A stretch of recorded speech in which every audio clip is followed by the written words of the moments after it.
Welcome to Last Light. We're kicking off our journey into the world of Aithyris to explore the saga of the Silver Blade. And let me tell you, this is a realm shaped by some seriously ancient powers. And everything revolves around one single, massive, fundamental struggle. That really sets the stage, doesn't it? This isn't just some story about heroes and villains. We're talking about a conflict that's been simmering for thousands of years, woven right into the fabric of reality itself. And now, all that simmering is about to boil over. So, to really get a handle on the storm that's brewing, we've got to go back. Way, way back. You see, the world of Aithyris didn't just happen by accident. It was deliberately forged.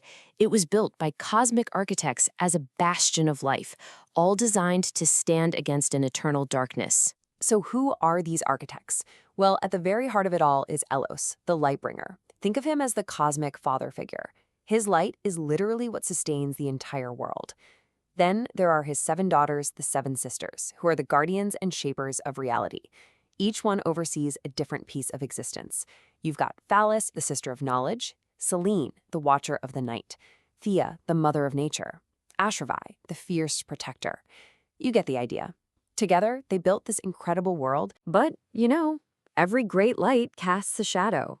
And Aithyris was built with one singular purpose in mind, to be a fortress against a primal opposing force that wants to do nothing less than unmake creation itself. And that right there, that's the core conflict of the whole saga. It's creation versus uncreation. On one side, you have Aithyris, this beautiful world lit by divine light.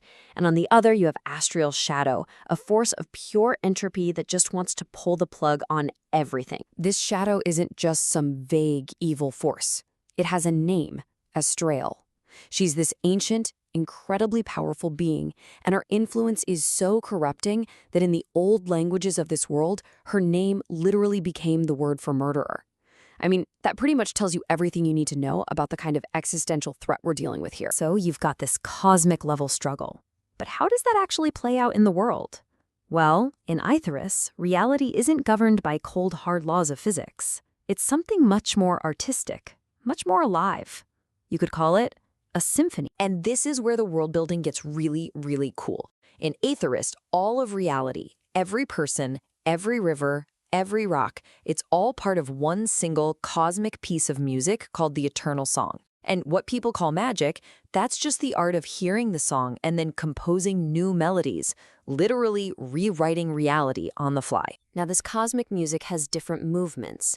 You've got the life song, which is the music of all living things, the very essence of a soul. Then there's the world song, which governs all the raw, natural elements. But then it gets more subtle and more dangerous. You have the raven song of twilight. That's the music of secrets and illusions. And then you have its ultimate opposite, the silence. That's the sound of entropy, the sound of unmaking. So, using this magic isn't like casting some simple spell. It's a high-stakes art form. A gifted person has to first be able to hear the music of reality. Then they have to compose a new melody in their head, an intent. And then they perform it, exerting their will on the world. But every single performance has a cost. And if you mess up, if you play a single wrong note, the backlash can be catastrophic. Just an uncontrolled, devastating release of power. So think about it.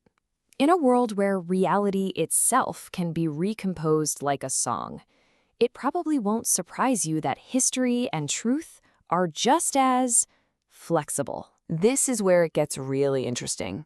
The most widespread religion is based on a holy book called the Epic of 8 Stars, but it's not the original scripture. The epic was intentionally created with, and this is the official term, strategic omissions and embellishments. It's basically a divinely sanctioned fiction.